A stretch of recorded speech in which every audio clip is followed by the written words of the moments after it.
Bacana. Ô, Nicola, a razão desse podcast é um debate, né? E eu queria iniciar essa conversa de hoje falando um pouquinho da Série B. A gente não vai falar especificamente do jogo do Cruzeiro com o Criciúma, que foi sexta-feira, já se passou bastante tempo, já todas as análises já foram feitas.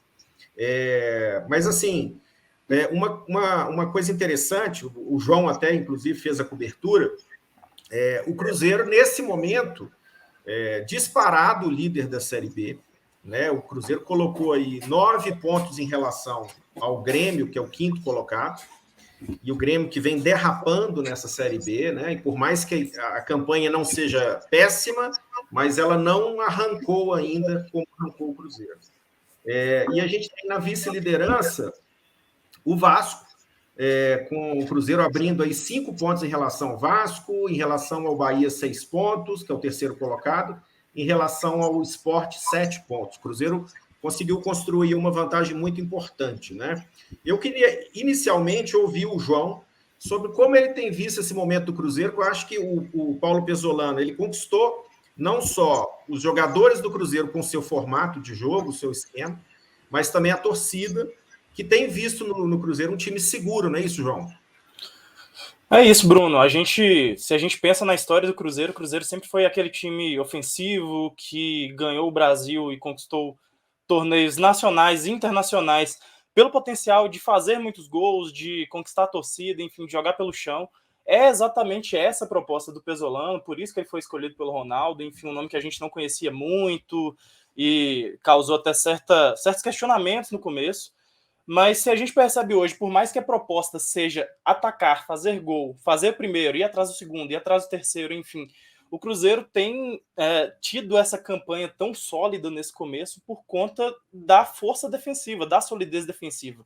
O Pesolano encontrou um sistema com 3 defensores, manteve esse sistema no último jogo, mesmo com a ausência do Zé Ivaldo, que talvez, na minha avaliação, seja o mais promissor do trio de zaga titular. Manteve esse sistema, conseguiu ter solidez defensiva, até porque o adversário ficou com um jogador a menos ainda no primeiro tempo. E acho que é essa solidez defensiva que tem deixado o Cruzeiro na posição que está. O Cruzeiro levou só 3 gols em 9 partidas, já tem aí 7 jogos seguidos com vitórias, contando também o jogo da Copa do Brasil, Com em que avançou. Remo? Sim, exatamente.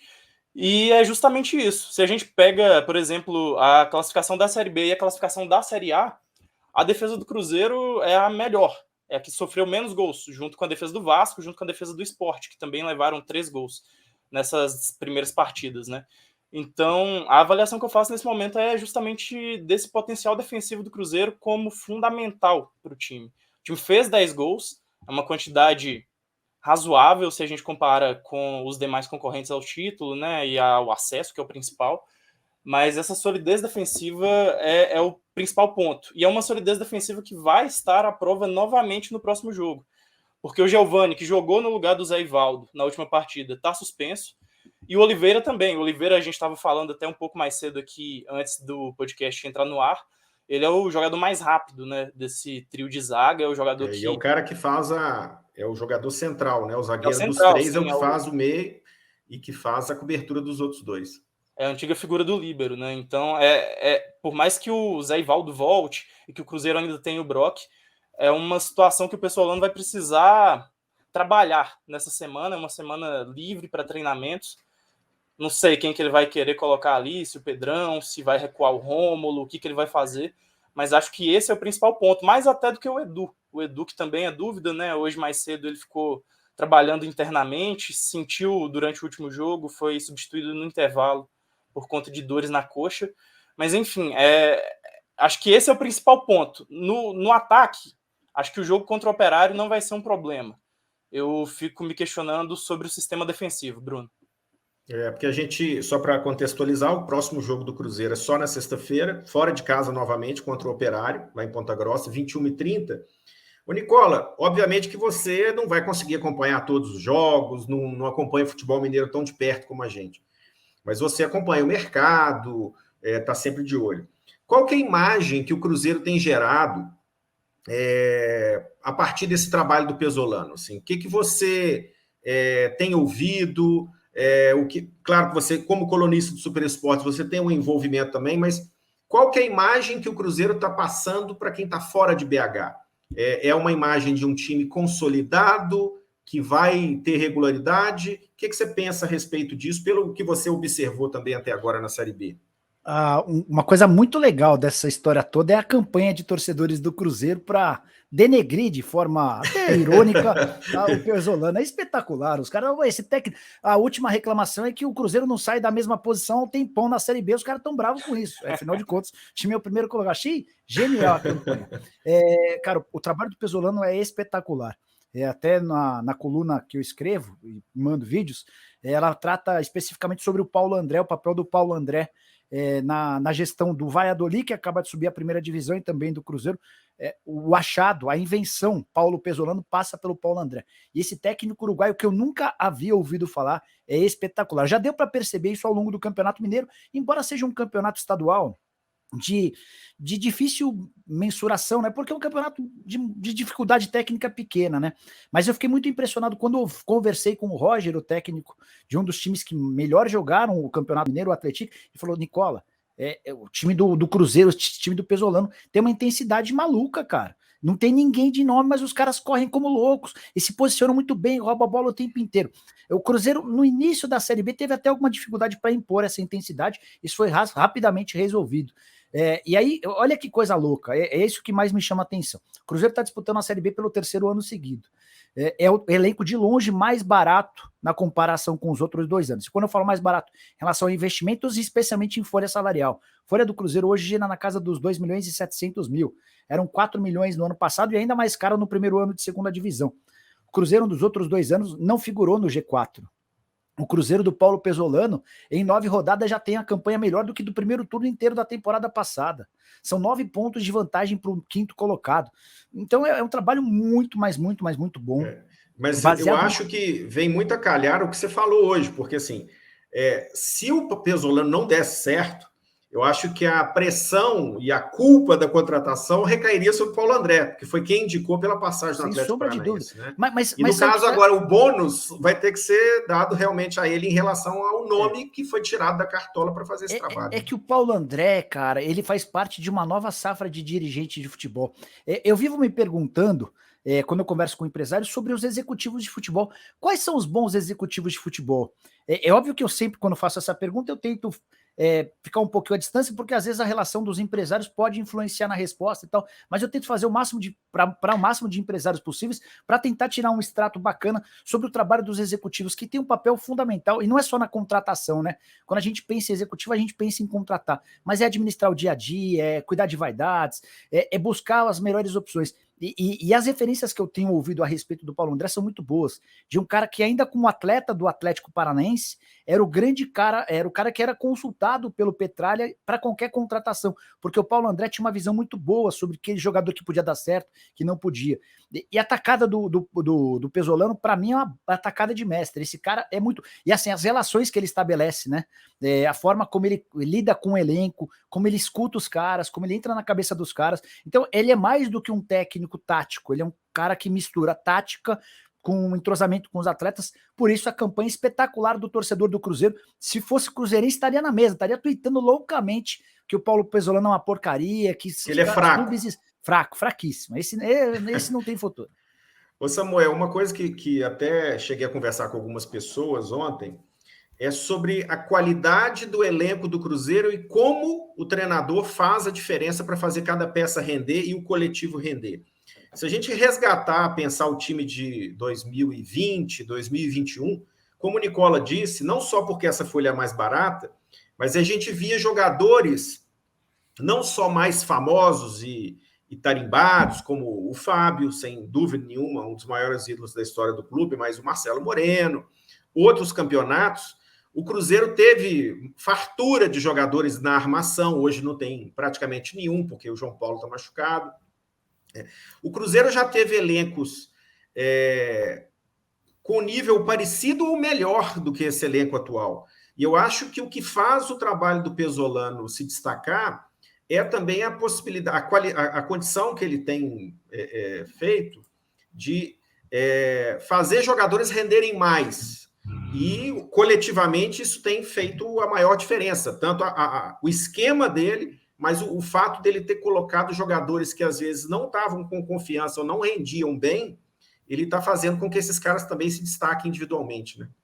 Sim, e prova disso, Bruno, é justamente essa primeira parte do campeonato que o Cruzeiro dá uma instabilidade, que é quando perde o Edu por lesão, o Vitor Roque sai e meio que desmancha o ataque, mesmo assim, tem a questão de adaptação, que o Pesolano demora um pouquinho ali para encaixar as peças, que também estavam chegando, né, o Luvanor, o Jajá, mas logo em seguida ele já encaixa essas peças e o time mantém o rendimento do Campeonato Mineiro. Ou seja, você vê ali que não é só a questão da qualidade técnica, porque se você for parar para pensar, assim, o Vitor Roque ainda tá dando amostras, mas se você for pensar em questão de potencial, de qualidade técnica, talvez ele seja melhor do que hoje o Jajá, que tá fazendo a ponta direita. Mas o Cruzeiro não perdeu em qualidade por isso. O Canezinho ficou machucado, foi uma peça essencial no Mineiro, também fora do começo da Série B, e mesmo assim o Cruzeiro mantém. Então, assim, ele mostra sempre muita criatividade e repertório. Por exemplo, quando ele perde um cara na direita, ele vai lá e coloca o Vagninho. Eu até não gostei muito ali do Vagninho na ala direita no jogo contra o Criciúma,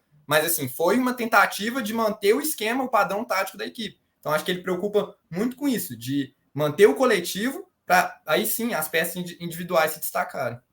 Agora, uma coisa que tem chamado a atenção, Nicola, que os dois jogadores envolvidos na vinda na saída do Vitor Roque para o Atlético Paranaense se firmaram como titulares no time do Cruzeiro. No caso, o Zé Ivaldo, ele forma o trio, e ele é titular absoluto, joga mais pelo lado direito. E o Jajá entrou no time justamente numa posição que o Vitor Roque vinha sendo utilizado também, mas ele tem uma característica completamente diferente. Eu até falo que o Jajá ainda erra demais.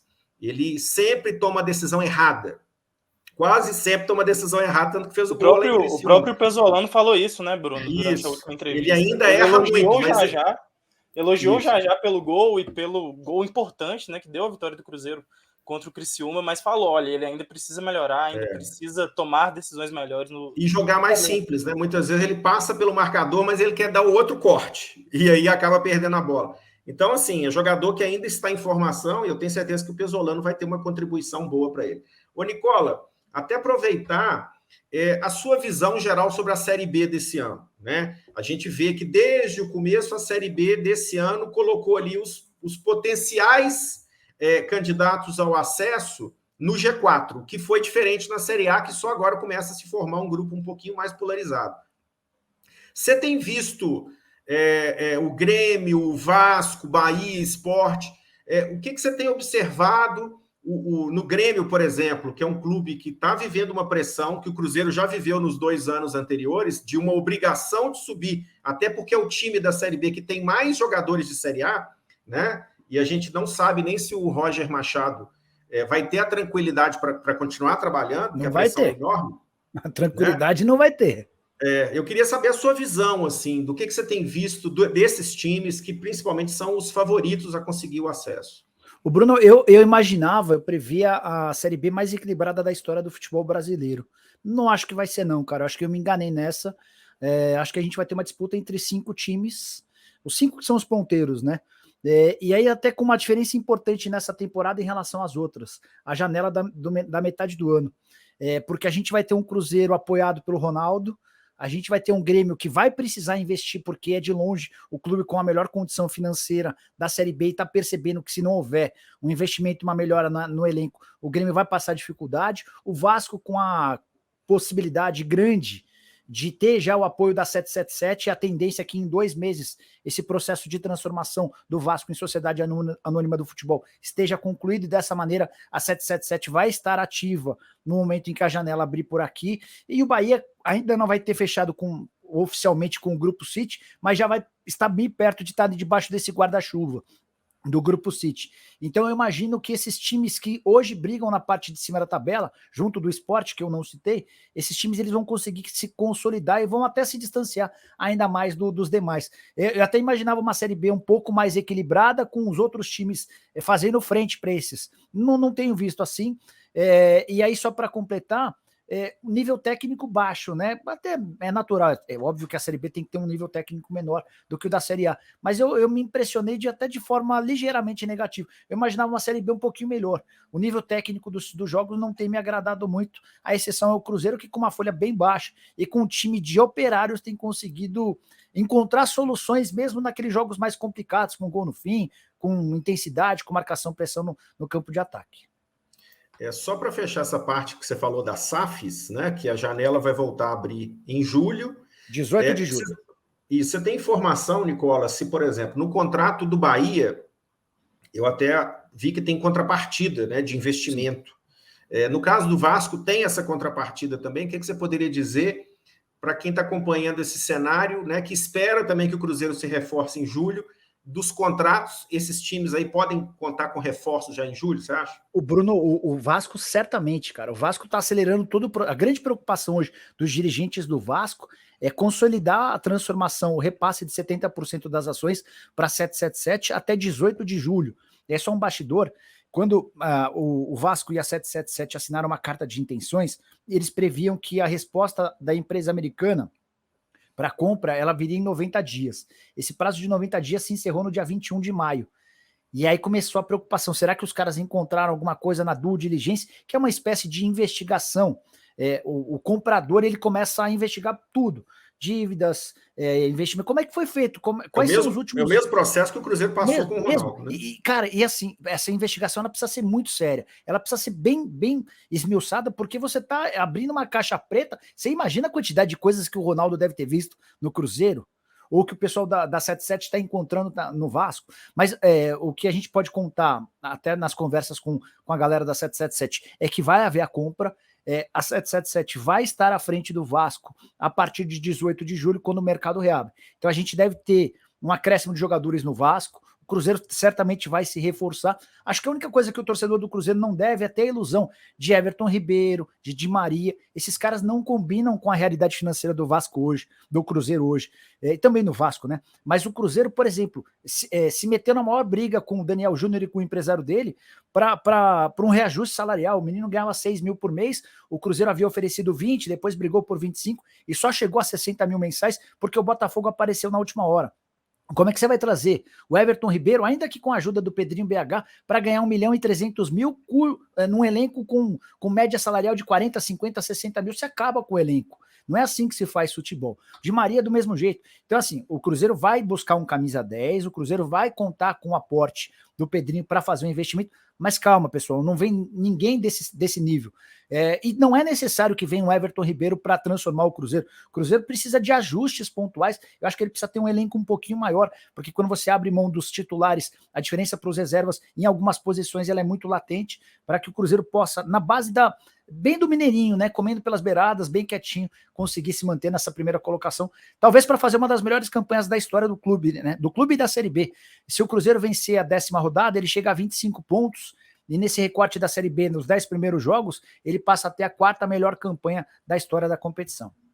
Isso aí. Em relação ao Bahia, você tem alguma informação nova sobre o Grupo City? Você acha que daria tempo desse processo todo ocorrer? É impossível, não dá, Bruno. Né? Não Geralmente dá, Bruno, você pede porque 120 dias, né? É isso. Porque esse é o ponto. E assim, o processo lá está demorando até mais do que se imaginava. O que a gente escuta de todo mundo é que já há um acordo entre as partes, entre o Bahia e o Grupo City. Os caras estão ajeitando minutas do contrato. Mas por que demora tanto? Porque a gente está falando não é de uma compra de um jogador, não é de um repasse de um atleta. A gente está falando do repasse do clube para uma empresa. Então, uma série de circunstâncias, cláusulas e condições precisam ser discutidas, detalhadas. Eu até bati um papo com o Marco Salum para falar sobre a SAF do América, e aí depois também vai estar na coluna aqui no Super Esportes, mas esse é um papo para outro dia. Mas é assim, são muitas questões que precisam ser resolvidas. O que se sabe é que Bahia e City já têm um acordo. Esse acordo ainda vai precisar ser submetido à aprovação do Conselho e dos sócios, e a parte principal, a investigação do Grupo City em relação ao Bahia. Esse processo dificilmente vai ser completado antes do fim da janela de transferências no futebol brasileiro. Então o Bahia vai ter que se virar. É óbvio que se houver a perspectiva de que o acordo está muito encaminhado, o Grupo City pode fazer um empréstimo, como, por exemplo, a 777 fez ao Vasco no início da temporada. Mas eu não imagino... Anteciparam 70 milhões, não é isso? Exatamente, dos 700 milhões de reais previstos de aporte. No caso do Bahia, a informação que eu tenho é que serão 250 milhões de reais investidos num primeiro momento e num total de 600 milhões de reais ao longo de muitos anos. Assunto que interessa muito ao nosso João Vitor Marques, baiano de Brumado. Esse aí sabe tudo de futebol baiano também. Mais ou menos. Só para a gente fechar aqui, a agenda do Cruzeiro, então, sexta-feira encara o Operário, em Ponta Grossa, pela 10ª rodada, e o adversário, o time paranaense, tem 12 pontos, e é o 7º colocado, é um time que está na briga aí para entrar no G4 também. O Cruzeiro vai ter as ausências do Giovani Jesus e Lucas Oliveira, e tem o retorno do Zé Ivaldo, e o Paulo Pesolano tem a possibilidade de utilizar novamente o Daniel Júnior e Rafa Silva. Obviamente que isso aí vai depender de uma escolha técnica dele. Ele não chegou a garantir a volta desses jogadores. Logo depois do jogo com o Criciúma, ele não cravou a volta desses caras no jogo contra o Operário.